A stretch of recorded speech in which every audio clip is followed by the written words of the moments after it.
Good morning and welcome to our Safety Connection, Managing Multilingual Workplaces in the Agricultural Sector. Thank you so much for joining our session today. My name is Kristen and I am delighted to be joined by my coworker and friend Jay, who I will better introduce in just a moment.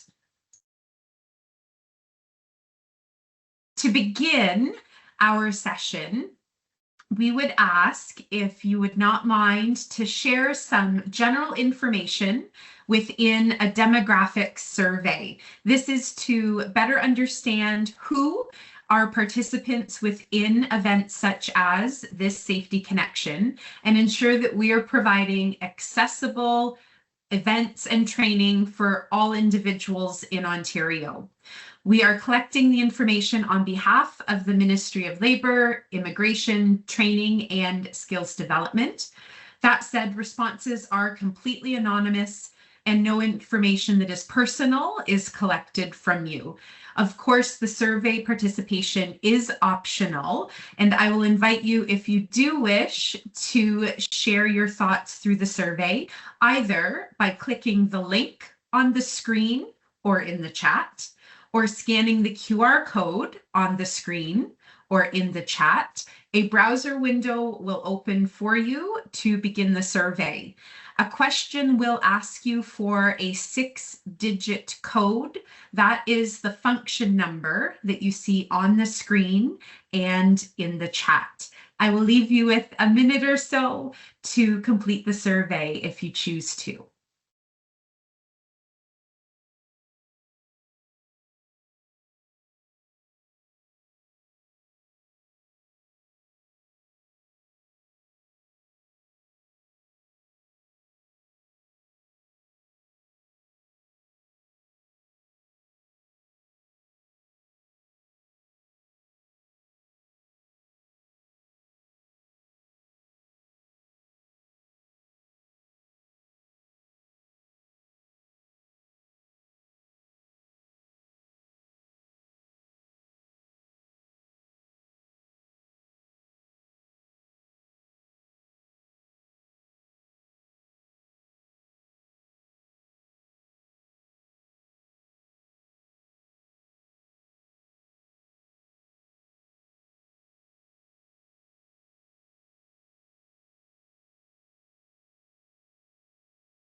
Thank you so much for taking the time to consider and complete the survey. And if you have not yet, the information will remain in the chat throughout the duration of the session if you choose to complete throughout. Within this session and Teams, we will invite you to use your computer audio as it is recommended. However, phone conference is available if needed. Your camera or video will remain off.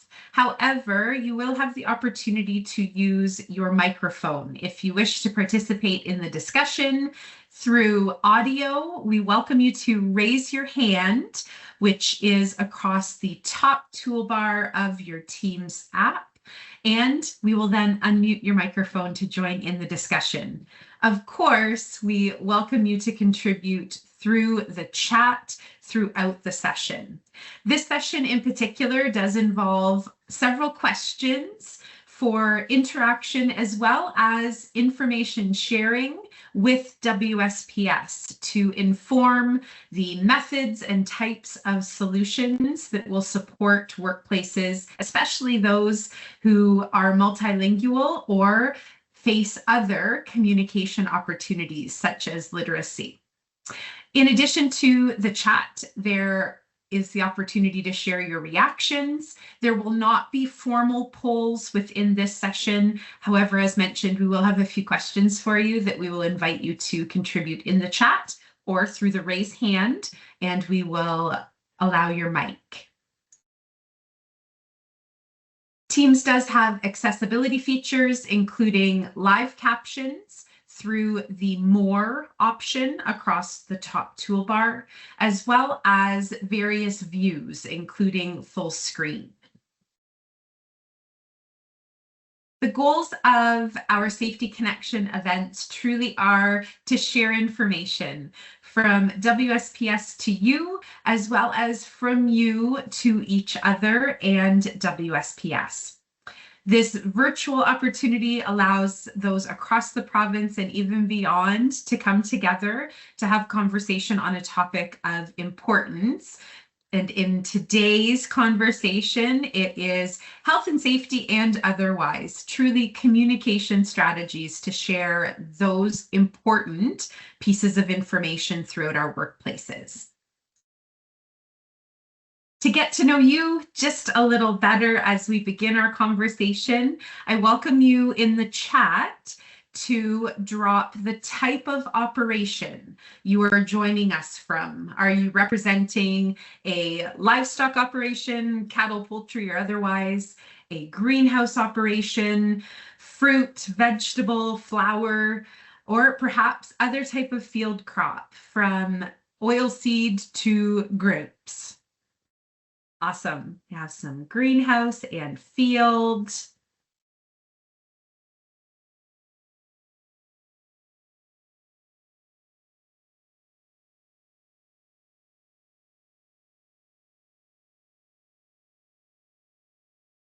Education, that's super. Some more greenhouse, wonderful. And for those continuing to drop, thank you so very much. It is my pleasure to introduce Jay and myself just a little further as we begin our discussion on managing multilingual workplaces. My name is Kristen. I am a consultant focusing on agriculture at Workplace Safety and Prevention Services. Our organization supports agriculture and other sectors, from employers through to their workers, with consulting and training solutions. If we have not met you before this session, we thank you for this opportunity, and we hope to continue conversation with you following this session. I am so proud to be a member of the agriculture team at WSPS, as well as live and work in an agriculture community and family. For most of those on our agriculture team, including Jay, this sector is of such importance to not only our province and us as individuals, but truly even beyond that scope. We acknowledge how valuable the people who perform the work that put food on our table, as well as to have that food on our table within this sector. The passion that you might hear through the voice of both Jay and I is based on the years of opportunity we have had to support employers through to workers within this sector. And we are always striving and learning with you to understand the best way and how to deliver information, once more, from employers through to workers. So as mentioned, there will be several questions throughout this session, almost a bit like a workshop, where we hope to take away information from you to inform WSPS on how to best serve the agriculture sector. So I thank you in advance, and we'll be sure to do so at the end. Jay and I have worked together for several years, and in the last while, quite close on sessions and content such as this. And Jay will provide a better introduction to himself as I turn it over. Thank you so much, and we'll talk more soon. Thanks, Jay. Thanks, Kristen, and good morning, everyone. I'll provide a brief background of myself. I'm based out of London. As Kristen had mentioned, primarily working in the agricultural sector. Started as a consultant with a legacy Farm Safety Association before the merger in 2010 with Workplace Safety and Prevention Services. In July of this year, it'll be 27 years that I've been doing this. And I was monitoring the chat as the participants were indicating as to what types of locations or businesses that they're coming from.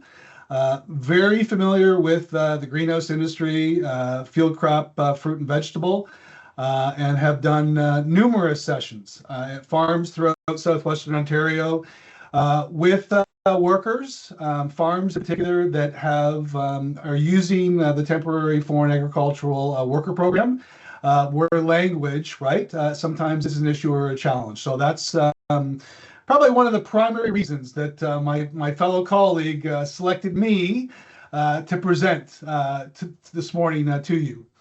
And I do welcome, right, as we go through, as Kristen had mentioned, there are a lot of questions, and I do realize we have a small group, but hopefully the small group, everyone's comfortable, and we can use the chat function, and we can use the mic if you choose to answer some of these questions as we progress.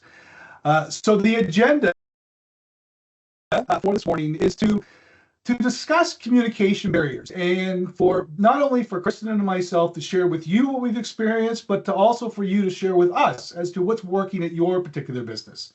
To discuss the tips to overcoming those communication barriers. And then we're going to share with you some of the multilingual resources that are available not only from WSPS, but from other partners as well. Okay. So what are examples of communication barriers to my attendees that are in the room? If you'd like, as Kristen had said, you can use the chat. If not, if you feel comfortable, if you'd like just to raise your virtual hand, then Safety Connections will unmute your mic. But can anybody provide any examples of communication barriers that you've experienced at your particular businesses? And I'll just give it a minute.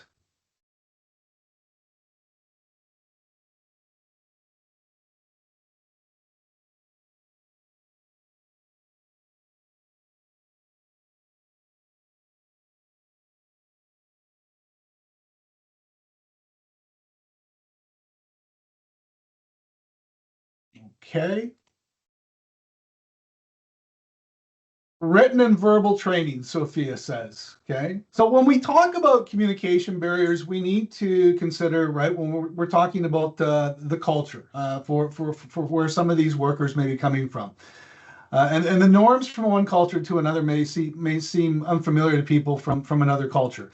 And some of the examples that have been provided here on the slide are, one of the things as a facilitator, when I'm out and I'm doing sessions, I'm always trying to make eye contact with my attendees, right? So I'm trying to express whatever that I'm engaged with everybody in the room. But for some, right, they could view the eye contact as maybe overreaching, right, or overbearing, right? Why is that person still? Why is the facilitator like staring at me, right? So those types of things to consider. Personal space, right? Personal space, and personal space in the sense of walking up to to a fellow colleague, right, and patting them on the back. Some might not have an issue with that. Other workers or whatever may feel personal space, whatever. I want my personal space. I don't want someone touching me, right? And then we talk about teamwork, and we also talk about gestures. Okay, we talk about gestures, and I'm well known that when I'm facilitating, and I'm doing it right now to kind of use my hand gestures, right? But these are things, whatever, that we may feel, right, is common, right? But others, right, from other countries, based off of their culture, this might be out of the norm per se. Okay, we talk about language. Okay, so any linguistic limitation that creates confusion or prevents comprehension. And one of the challenges over the number of years that that I've been doing this, right? Number of farms where I would go to and do a session, and maybe they had a mixture of both workers from Jamaica and they had workers from Mexico, but I would talk to the owner afterwards because I could tell, right, that as I was going through and I was conducting the session, some of the Spanish workers were picking up some of the things that I was saying, but didn't have that full comprehension of English, right? And that then is going to lead into where, we need to consider, right, what are the avenues that we can use in regards to providing, proper communication to those workers through the venue of translation. So what are examples of strategies to overcome communication barriers? For the group that's participating this morning, what are some of the things that you're using to overcome, right, those communication barriers?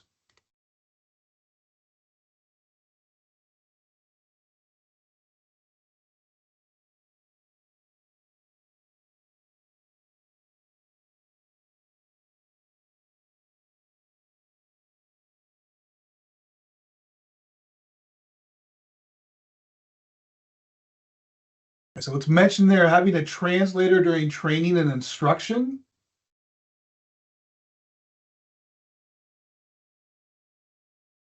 Just give it a moment here. Visual signage, videos using a translator.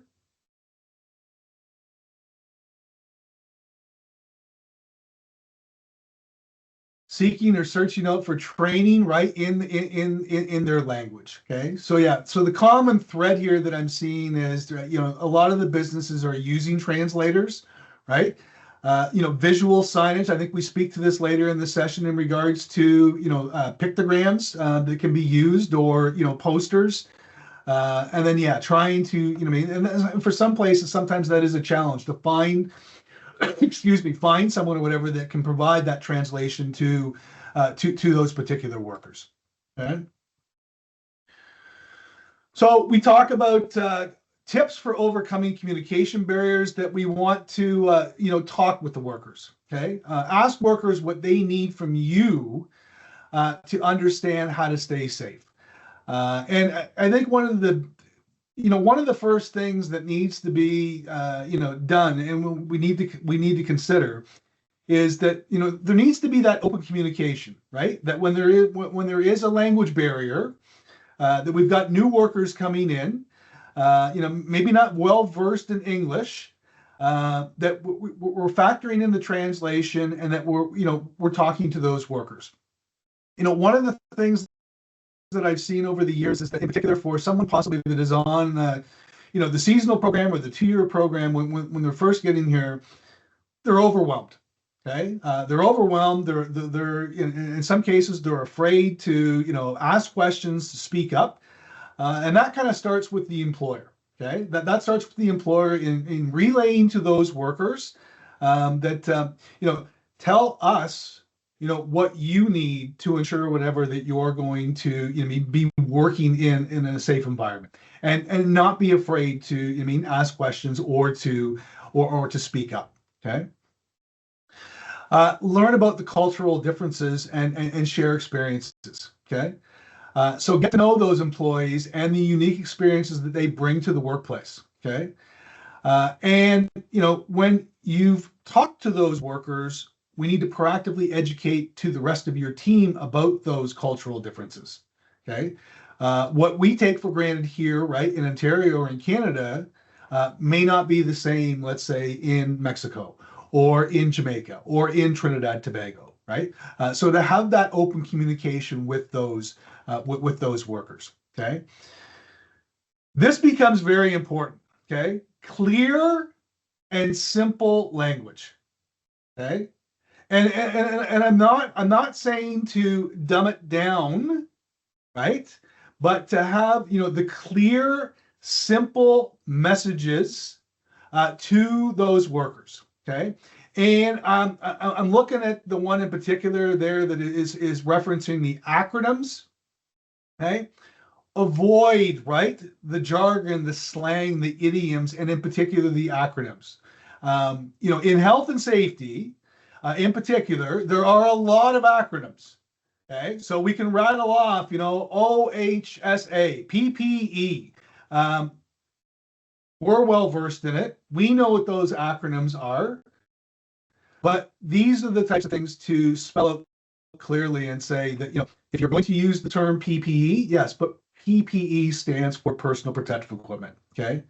And to repeat and summarize the key points and check for comprehension, right?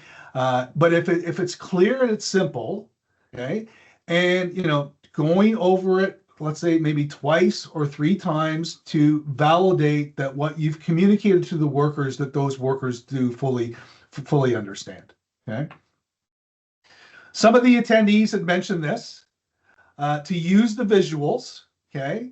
The infographics, pictograms, the pictograms that are out there. I mean, common pictograms or whatever, both, in Canada, United States. Videos. There will be a resource at the end that will be sent to you as well. WSPS had partnered with a greenhouse in Vineland a number of years ago to demonstrate how to create your own health and safety videos on your phone, and then able to do voice over translation into those workers' native language. And what I've mentioned or recommended to businesses when I've shared that is, we're not saying creating a health and safety orientation video that's going to be 30 minutes. The intent of that particular link in the video is to demonstrate in short snippets. So as an example, right, to demonstrate someone actually lifting up, let's say, a crate of cucumbers, okay? That video is possibly going to take anywhere from between 10 to 15 seconds, okay? But then to do that voice over translation into their native tongue, right? Not only are they getting the actual demonstration, right? They're actually getting the visual, and then they're actually getting it in their native tongue so that they fully understand. Demonstration, and this is a big one. This is the big one that I commonly use with a lot of the farms where I'll go, where we do have Spanish as the primary language. And if the farmer can't get, per se, a translator, it gets into more of a demonstration. And I'll give you an example. One of the solutions that WSPS has is it's a 2-hour tractor safety awareness course, okay? And a number of years ago, the farmer actually did bring in a translator as I was going through the course with his workers. We just realized afterwards that it was almost too much information. And the following year, what we did was we shifted from the awareness session and we moved more towards a hands-on tractor safety tailgate talk. And what I would do as the facilitator prior to conducting the tailgate talk is the owner and myself would obtain a tractor and a wagon and have that in the yard at this particular farm. And what we would do is we would dummy up, and I still do this, just did this session about a month ago.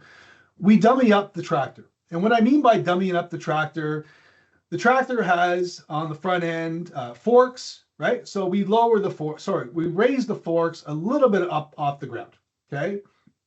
The tractor has a roll bar. I jump up on the tractor prior to the workers getting there, and I take the seat belt, right? And I hook it behind the seat. I unlock the brake pedals on the tractor. I cover up the slow moving vehicle sign on the back of the tractor. The tractor is hooked up to a wagon. The tractor has the drop-in bar. I remove the cotter pin out of the drop-in bar and unhook the chains, right? And then we get the workers to gather around the tractor, and Rob, who is the owner, speaks good Spanish, asks the workers, what's wrong with the tractor? And they begin to point out, well, the fork should be lowered to the ground. The slow-moving vehicle sign is covered up, right? I then asked one of the workers to demonstrate on how to properly get on the tractor, okay? And as the worker is getting onto the tractor, right, practicing 3 points of contact, right, Rob will point out, right, uno, dos, tres, as the individual gets on the tractor. I then ask the worker, okay, now you're getting ready to operate the tractor. What's the next thing, right? And then that worker then realizes, oh, where's the seatbelt? Oh, the seatbelt is hooked behind the seat. That's a no-no, right? And additionally, things that we do is then I'll stand on the steps of the tractor and then point to all the rest of the workers. Is this okay? Can I hitch a ride on the tractor with this worker? Right? And they all like shake their heads and say no. So the demonstration goes a long way, as opposed to having those workers sit in a session where they're just seeing slides on the screen, right? And it becomes more valuable because it's a better takeaway that they can see the demonstration hands-on, right? And take that message with them back to work. Okay. So we use translation, and I think translation is the biggest thing. Okay, translation of health and safety documents and orientation information to help a new worker get started. For those that aren't aware, on the Ministry of Labor's website, there is a web page that is other languages. So when we're talking about the Prevention Starts Here poster, for those that aren't aware, the Prevention Starts Here poster comes in English, it comes in French, it comes in Spanish, it comes in Vietnamese, it comes in Thai. Similar to WSIB's in case of work at injury poster, that comes in numerous languages. Okay, so we want to have that up on the health and safety board. But the other thing that I've seen over the years is in regards to translation. If you're not using the translator, I've been in sessions where I think most workers have a cell phone. And I remember I was down in Leamington a number of years ago and I was doing a certification part 2 course, and I had a mixture of both English and Spanish workers in the course. Now, this particular grower had brought in a translator. So as I was speaking, there was an individual that was sitting in the room that had a small lapel mic, on his shirt, and the Spanish workers were wearing headphones. So as I spoke, he was quietly translating in Spanish to those workers. So there's the use of the translation. But it was on the second day that I'm presenting, and at one point in time, I'm presenting to the screen, and I turn my back, and all the workers from Mexico, were sitting there with their books, and they had their phone up, and I thought they were taking pictures, and I asked, well, are you taking pictures of me? And somebody communicated to me and said, no, what they were doing was they were using Google Translate. And within Google Translate, they were using their camera, that they were seeing a slide, my slide right here, right now, that is on the screen in English. They were putting their phone up to the screen and it was automatically translating to them in Spanish. So those are some of the tools and resources that can be used as well. In regards to the translation aspect, in their native tongue. Because some of the resources that WSPS has, we primarily do English, and we do French, and we do Spanish, and there's Vietnamese, and there's Thai. But then, what is an employer to do, when they reach out to me and say, we have workers coming from Nepal now. Do you have any information in Nepalese? We can't be the be all end all. No, we don't. But what are the resources, that are available for a business like that? And in particular, before I became aware of, Google Translate and that function using the camera, what I had said to this particular employer was, why don't you reach out to one of the local universities or one of the local colleges and see if there is a language course, or possibly there is a worker there that could assist you with providing the translation, from pen to paper in their native tongue, or possibly be coming on site and providing that translation to you for the workers. Okay. When Kristen and I put this presentation together, this is one of the things that I wanted for us to include in it. And this comes from a farm down in Simcoe County that what they did a number of years ago, when they're at their peak, and I'll be there next week to do our final session, they have close to 85 workers on the Seasonal Agricultural Worker Program. And what both the owners decided a number of years ago, Some of their experienced workers that have returned year after year on the program, they now have become supervisors, lead hands, or forepersons.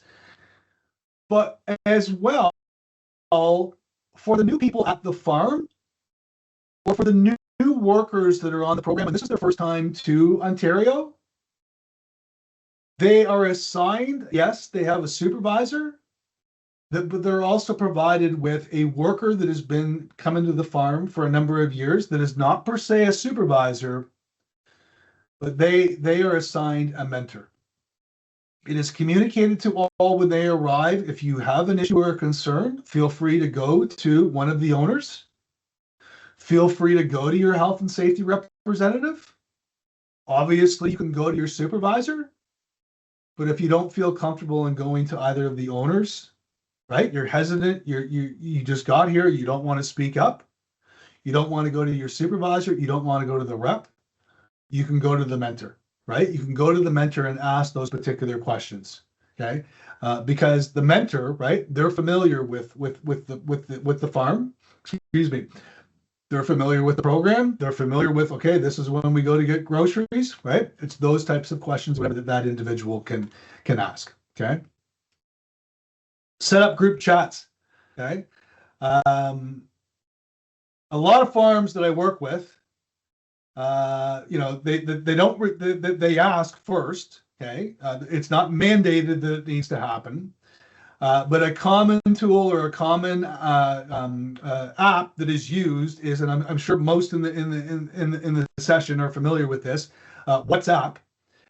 Set up those group chats with their workers. Okay. Not only is that for to push out safety alerts. As an example, severe weather in the area. Everyone's got their phone. We need everybody out of the field. Okay, let's retreat out of the field to the main farm. Let's get in the barn until the storm passes.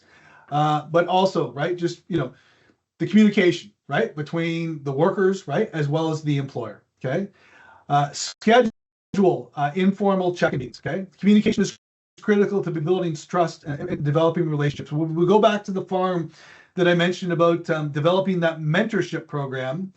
The owner's wife, right, on a regular basis, right, in particular for not only for all the workers, but in particular for those new workers. Once those new workers have arrived and they're in the bunkhouse, right, maybe it's been a couple of days, just those informal check-in meetings with that worker. Is everything okay, right? Do you have any issues or do you have any concerns? Okay, I think the thing to stress here, everybody, is it's one thing to say it at the beginning, when they first arrive, okay? But just to have those short little reminders, okay, sporadically throughout the course of the season, okay? Just those reminders. Hey, it's one thing to check in or whatever when they arrive in April, but we don't want to be not saying anything to any of the workers, right, for the rest of the season, and then they're on their way back home, right? To have those constant check-ins throughout the course of the season, okay? I'll let you read the slide and I'll just kind of speak to it on the side, okay? I can't imagine, okay, how some of these workers feel, the overwhelming feeling of coming to Ontario, right, to work on the farm, work in the greenhouse for the very first time, okay? Leaving their family members at home, okay? Not being able to see their wife, right, their husband, right, their partner for the next 8 months, okay? And it's all new to them, okay? It's kind of funny, right? A funny little story. I was doing a session end of April. I know that it was a brutal winter, everybody, but I'm doing a session the end of April, and in London, where I'm from, that Sunday afternoon we had snow. There was snow on the roof Monday morning when I got up before I headed to this particular farm. I get to the farm, I'm talking to the owner. I said, did you guys have any snow here this morning? He said, no, Jay, we didn't have any snow today, but we had snow yesterday, okay? So the guys come in as I'm getting ready to do the session, okay? And, I said to them, you know, did you see the snow yesterday?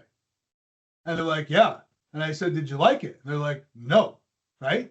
A lot of the times, right, this is new to them. Okay. They're coming to Ontario in April, right? I hear a lot of the times, oh, we want to see the snow. We want to see the snow. Well, as soon as they see the snow, they're like, no, we don't want to see the snow anymore. Okay. But the point is, let those workers know it's okay to speak up. Okay. If that is not being communicated to them, right? And I know that it exists, okay? There's some workers out there that their feeling is, if I was to speak up and question something, I'm going to be on the next plane back home. And that's not the case, okay? When I'm doing sessions and I'm talking to the workers and we're doing awareness sessions, I explain to them that they have 3 basic rights. Okay, they have the right to know about hazards on the farm. They have the right to refuse unsafe work if they feel that it may endanger their life. And they've got the right to participate. Okay, and the right to participate is the right to participate and ask questions and to speak up. Okay, and that becomes very, very, very important, right? Because one of the other challenges, right, that I've encountered over the years, and one of the questions that I always ask when I'm going to these businesses and I'm doing these sessions, I'll always ask the employer, do you have any new workers here at your farm that weren't here last year? And most of the time, the employer will say, yeah, we do have a couple, right? And I'll commence with the session, and I'll ask at the end of the session, where are those individuals that weren't in this session at this particular farm last year? And the guys will raise their hands, and then I'll ask them, so did you work at another farm, greenhouse in Ontario? And sometimes it's like, yes, I worked at another farm in Ontario. I worked at another farm in BC. And I'll ask them, when you worked at another farm, did you get a session like this? And in all honesty, everybody, the common response usually is, no, we didn't get anything. Right? There was no health and safety orientation. There was no safety training provided to us. It was like, we got to the farm. This is where you're going to be living, and this is the job that you're going to be doing, and have at it, go at it. So I think it's very important, right, to ensure whatever that those workers know it's okay to speak up, because those workers are workers under the Occupational Health and Safety Act, and as I said, those 3 basic rights pertain to those workers. Train your supervisors, okay? Look, health and safety in general, right? It's everybody's responsibility, okay? Obviously, the employer has the most responsibility, okay? They're the ones that have to create the policies, the procedures, the program, okay? Some in the room here, right, today, you may be, human resources, you might be the health and safety coordinator, you're assisting with that, okay? But the supervisors, when I'm doing other types of training, I always reference it this way: the supervisors are basically the eyes and ears of the employer when the employer's not around. Okay. But supervisors, right? They need those communication skills. Okay. They need to be able to train, coach, and mentor those new employees, right? And maybe it's maybe perhaps, right? It is the demonstration, right?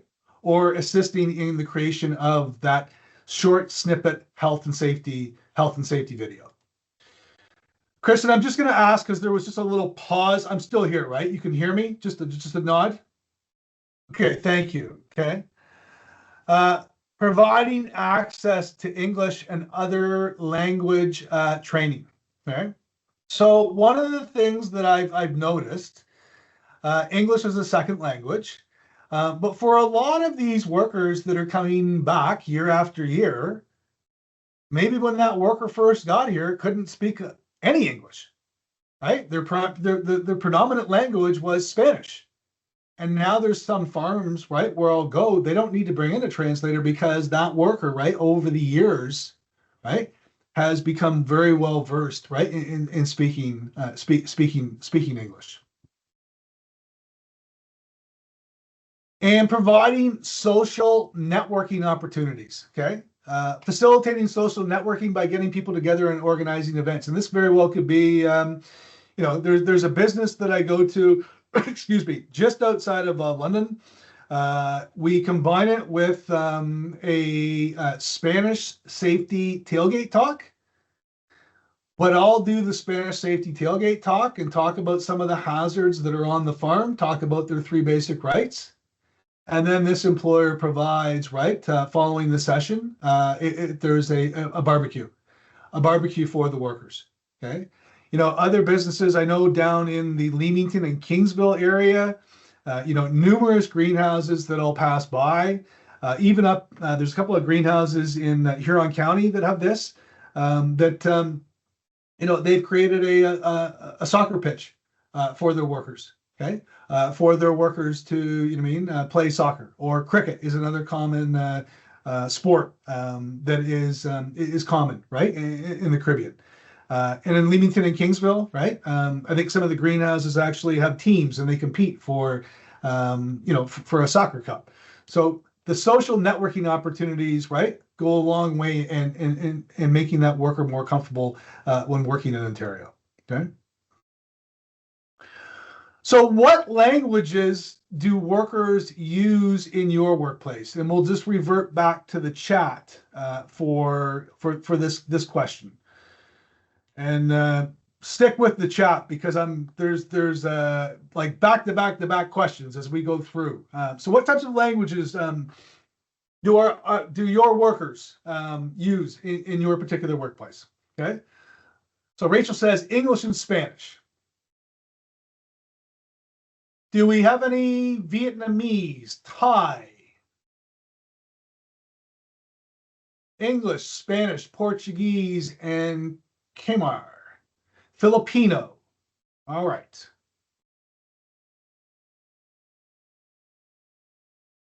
So we just rattled off all those types of languages. Okay, Frank says Filipino, Spanish, English, and Ukraine. Okay, so we've got all those languages. What types of translation services are we using? What are we doing? Are we bringing in a translator?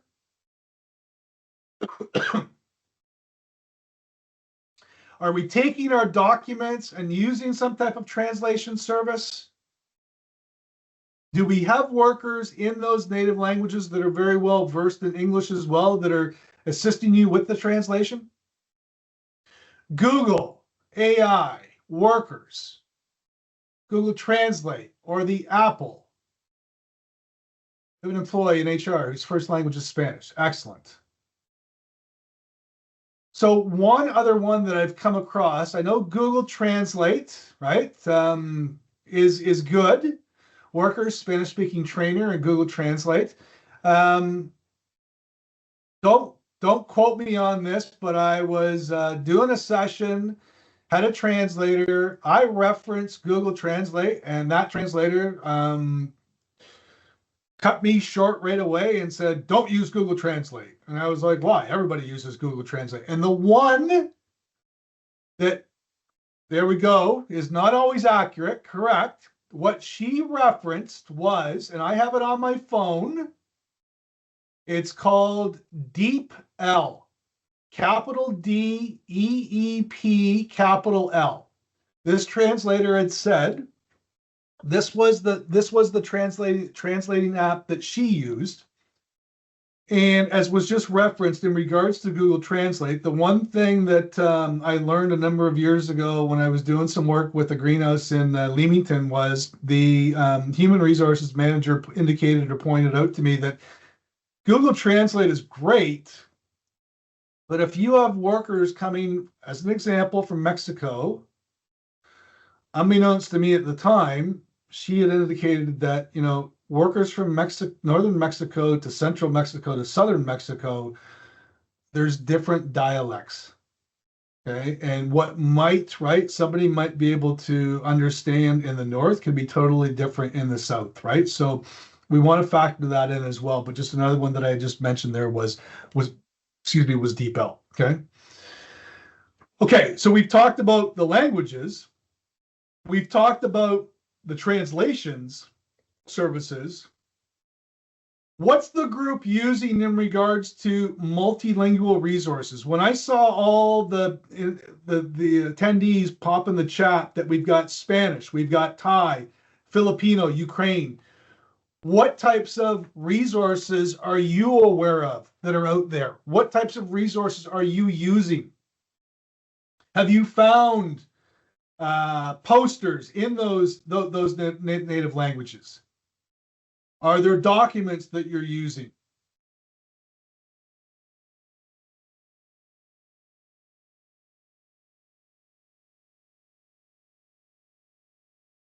Just giving it a second here.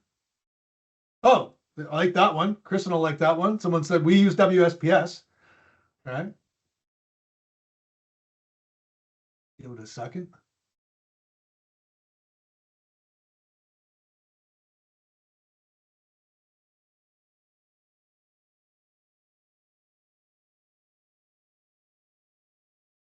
Because kind of the intent of today's session was to not only, right, let you know what WSPS has, but to provide you with the additional resources. I just saw someone said government website that offers multilingual, multi-language resources.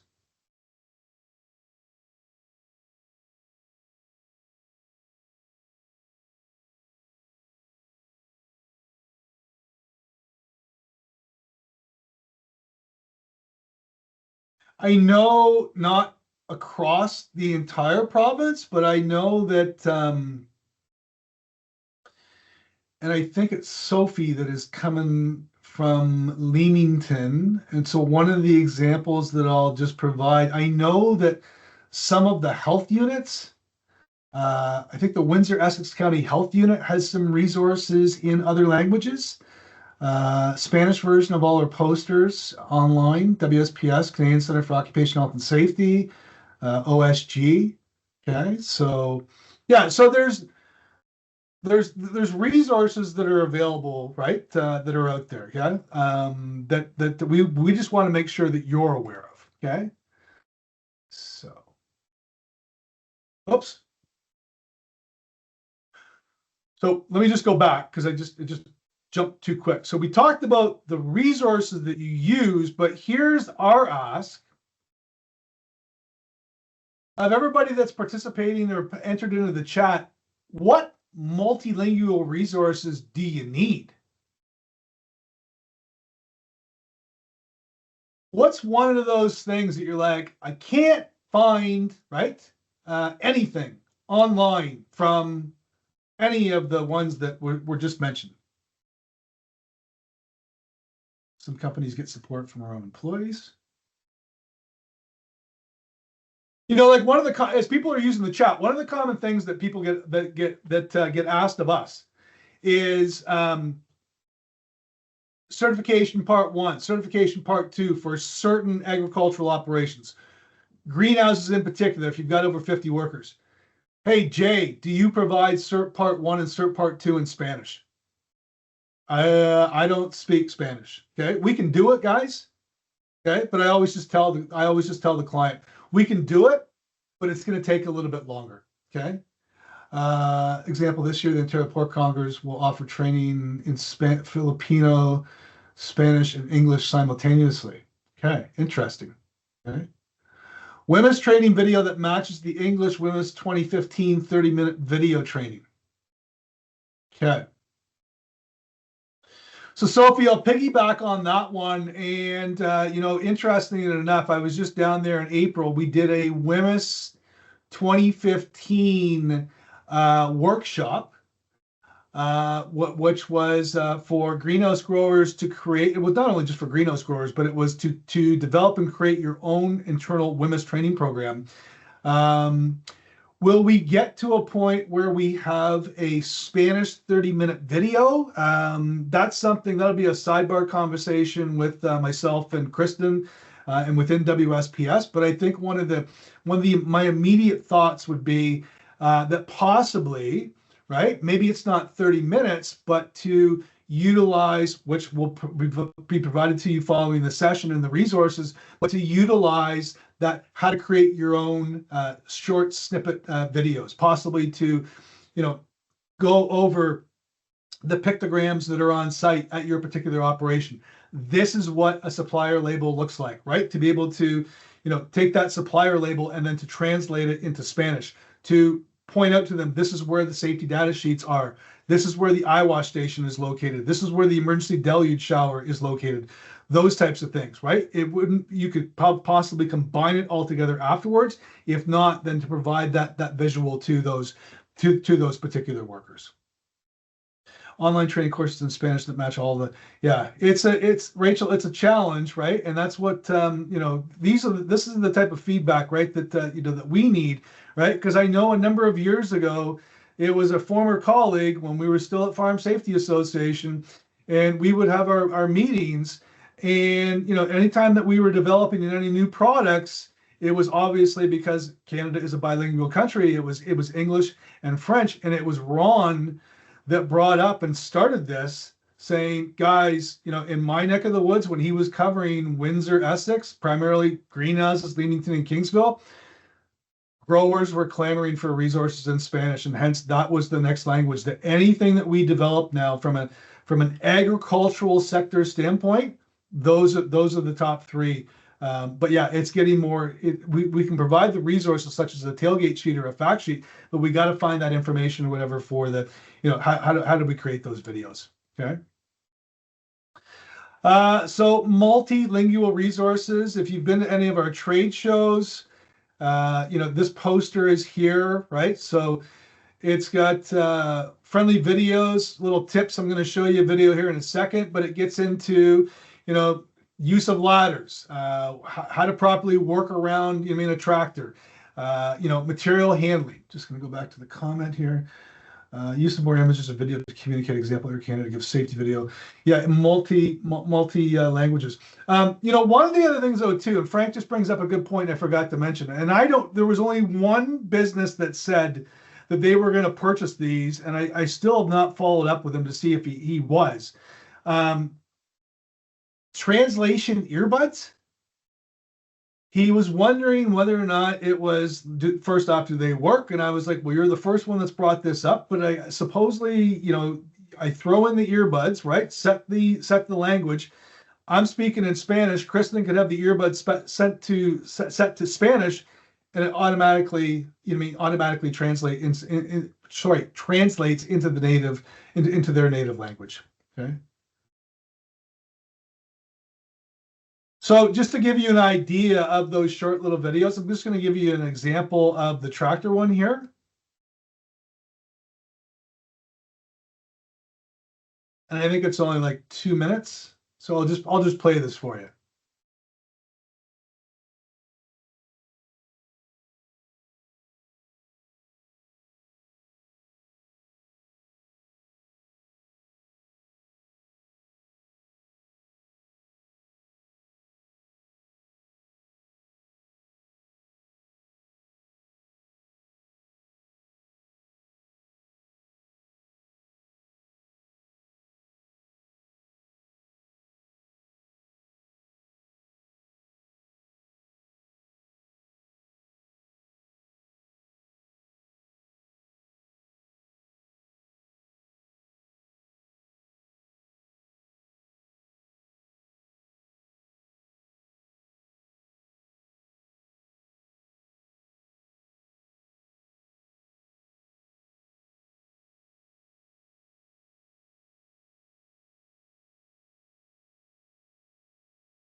So that was an example of those types of videos that have been produced, right, in multiple languages. Okay, so obviously we showed you the English version of the tractor safety video, but then as an example, right, there is that video in Spanish. So providing, right, that visual with the voiceovers, right, and in Spanish, the stop, the think, the act.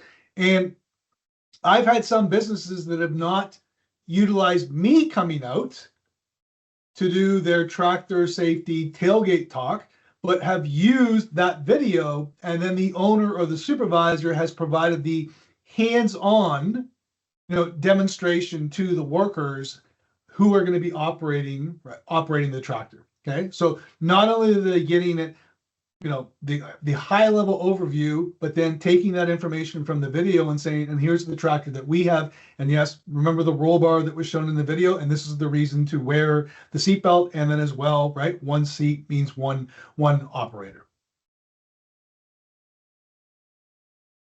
Workers Health and Safety Center. So that's another association, right, that you can access information available in 16 different types of languages. This one here is multilingual resources, but this is called settlement.org. And then providing information available in the following languages. And one of the attendees, right, had chimed in the chat and said that we have workers from the Ukraine. So settlement.org, and all these links, right, will be sent to all the attendees following the session. And then there is the Agricultural and Horticultural Safety Center.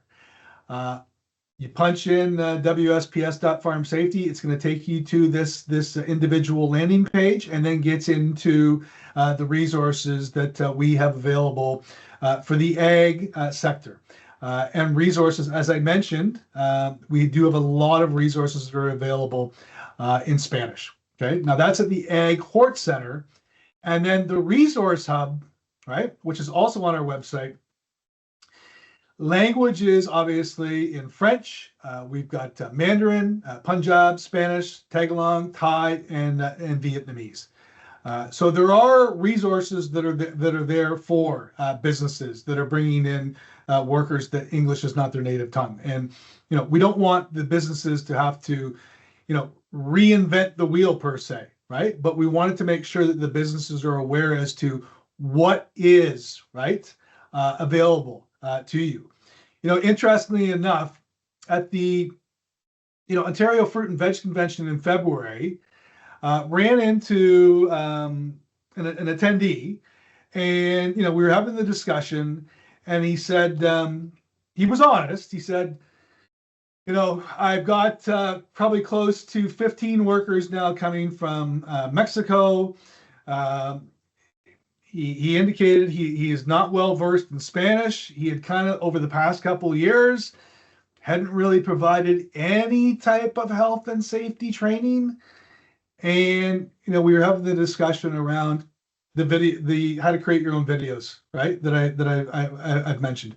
But in particular, what I pointed out to him was, do you have a worker that has been coming back year after year that speaks a little bit of English? And he said yes. And I said, you could utilize that individual to provide the translation to those other workers, and indicated and pointed out to him that I'll just go back to it, on this particular landing page, he could pull the Spanish safety tailgate sheet on tractor. And I said to him, if you're going to be utilizing that as your resource, and between yourself and the worker that speaks, both English and Spanish, you could have that internal tailgate talk, have some type of documentation as to when this occurred. So I'm referencing an attendance sheet. And in the eyes of the Ministry of Labor, okay, that's you demonstrating due diligence, okay, because you've communicated the hazards to the workers, right? This is when you did it. It took 20 minutes. It took 25 minutes. And this is the resource that I utilized, okay? What the ministry is always going to be looking for is, has it been communicated? Step one, yes. Okay. They're not so much concerned about the time. They're not going to say, hey, well, it was only 15 minutes. Okay. Has it been communicated, and what was it that you spoke about? Okay. What was the resource that you spoke about? And that's where you can utilize those tailgate sheets, right? And as I mentioned earlier, slip, strips, and falls, ladders, tractors. Common one, whether I'm working outside or whether I'm working in the greenhouse, heat stress. Okay. What are we communicating to the workers in and around heat stress? What are the things to be looking out for?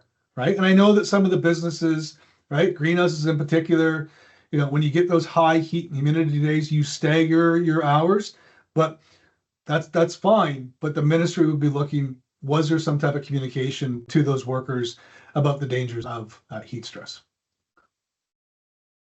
Hoff? Thanks, Jay. So we'll share with you just a few more resources that you will find through WSPS and others to support you. Of course, as Jay has explained, some of the sessions that he and we provide already through our consulting as well as training support. The Agriculture and Horticulture Safety Center link is here for you, as well as the link to the Resource Hub. And among several filters, there is industry, where you can select the sector, agriculture, and language, where you can select of the available multilingual topics that we have. These two links in particular will be shared with you in the resources following this session. In addition, the examples that have been shared with you of multilingual resources, and in particular for agriculture, these will be shared with you as well. Currently, within the sector agriculture, the quick tip sheet and video has been prepared for ladders, machines, and tractors in Spanish, Thai, Vietnamese, and English. And we welcome you now in the chat, or certainly through our contact information that you will receive, the other priority topics and languages. I have made the notes of those shared within the chat to this point, but certainly as we are looking to add to our collection, your insight and need is important for us to carry forward.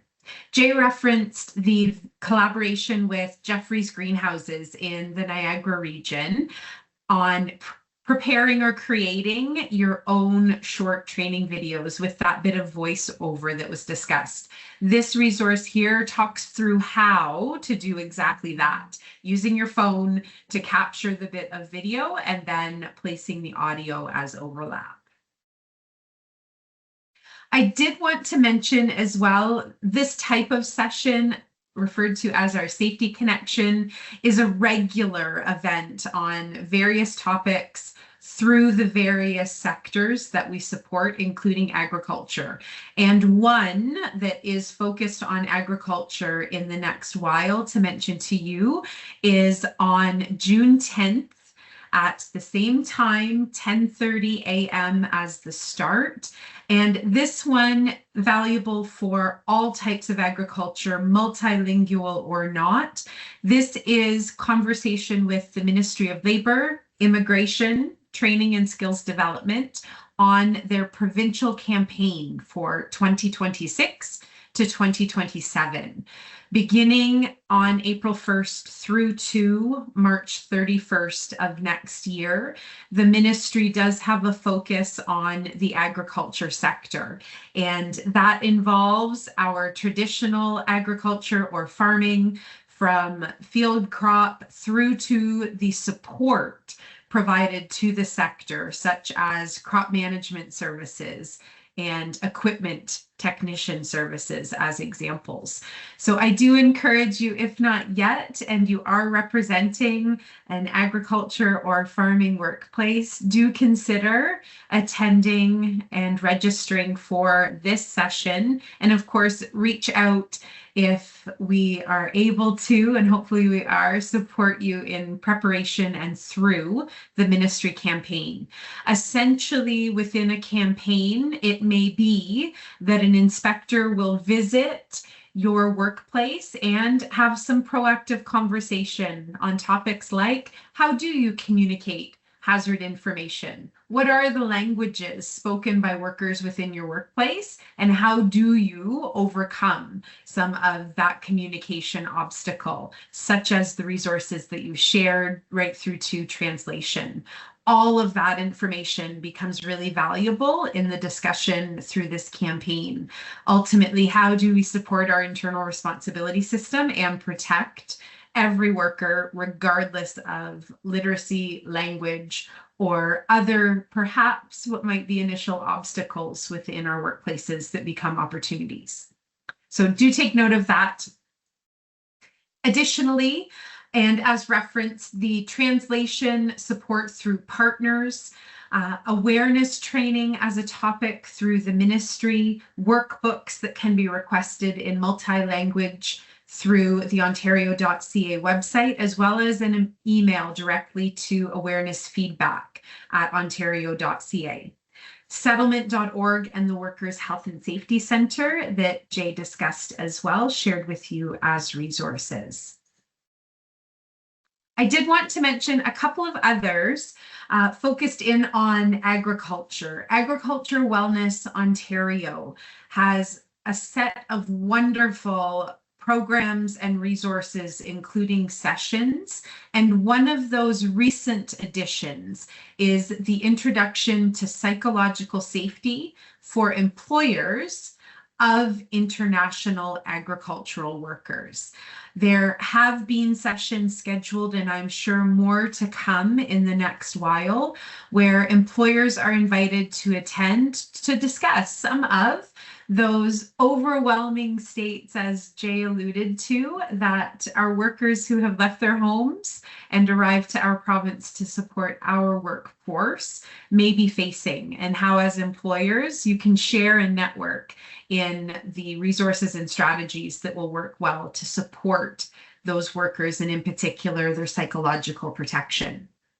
The Occupational Health Clinics for Ontario Workers, or OCOW, has several resources for our multilingual and international workers, and in particular for our agriculture workers. The Ontario Ministry of Agriculture, Food and Agribusiness does have various language resources, as well as those once more directed to our employers of international agri-food workers. Supports for those who are recruiting or receiving workers from beyond Ontario and Canada that can then be in turn shared with those workers on arrival. Of course, there can be almost too many resources that can become overwhelming. And although we do our best to curate in what we share with you following the session, there might not be something that you are still looking for, or once again, it might be a bit overwhelming. Please do connect with Jay, myself, or others you are familiar with at WSPS to support you. The most part of my work, and I will suggest for both Jay and I, what we enjoy are the conversations to understand how we can best serve you. So please do connect if not yet, and stay in touch if you have. With that, we do have some time remaining before our end at noon. If there are other suggestions, resources, or questions, types of resources or languages that you are looking for in particular, we welcome those thoughts. Just as I browse the chat for one more moment to capture some of the most recent comments here. I saw in the chat, it was mentioned about DeepL, and then as well using Copilot, right? So that's another avenue, right? We just want to make sure though too, everybody, right? If we're going to use Copilot, let's just not punch in the information and let it spit it out. When it gets spit out, let's vet it to make sure that it's making sense. And then I believe it was Frank, and I've come across that as well.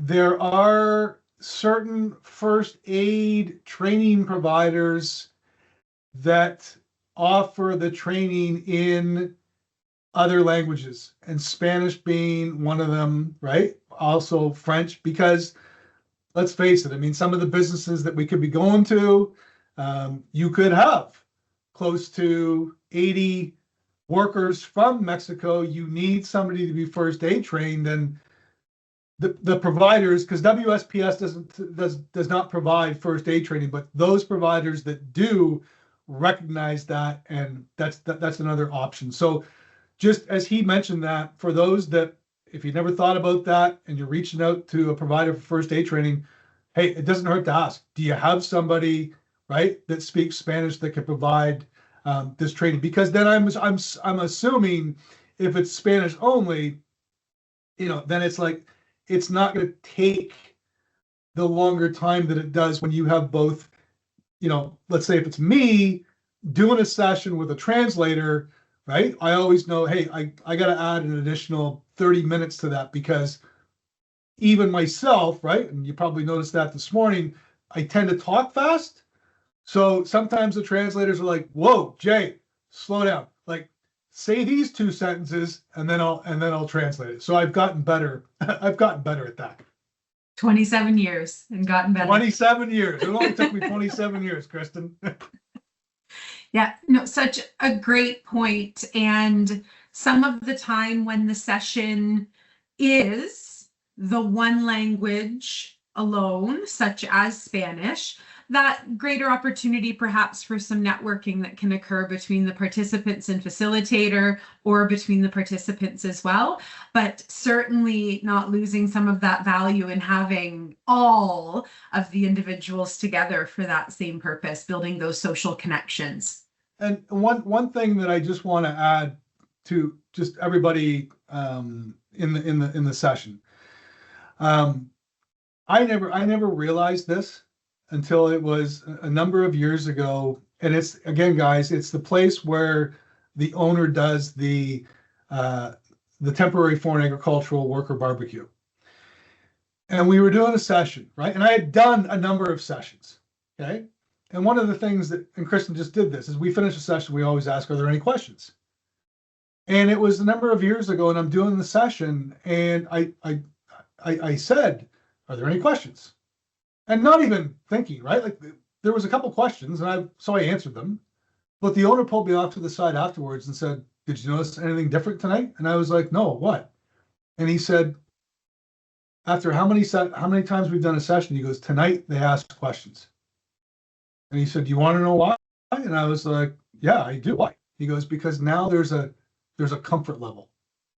They know who you are. Like, that's the thing, is like sometimes businesses have said this, that when it's Jay Remsick coming in from WSPS, it's sometimes the workers view it as that's an outsider, right? It's someone associated with the government. I'm not gonna ask any questions because I might say the wrong thing. So just, again, the constant communication and making them feel comfortable and safe at their business, right? They're going to be more prone to, reciprocate and provide that information back to you. Such a great point. Translation and pictograms to overcome literacy obstacles are an important part of the discussion on multilingual management. The other really and even greater part of that discussion is exactly that point about the culture and integration within the workplace, the understanding of the individuals we are working with, that this sector does so very well, understanding the value of especially our international workers joining us. So with that, I will welcome, with another minute or so, if there are any thoughts or questions. And if not, I will leave you with our contact information in general now. And in follow-up with the resources, you will receive the contact information for Jay and I for this session. Please do reach out, stay in touch if already. And if we have not met beyond this session, again, I thank you so much for joining us and hope we can do so in the future. Thanks, Jay, as always. Thanks, everybody. Take care.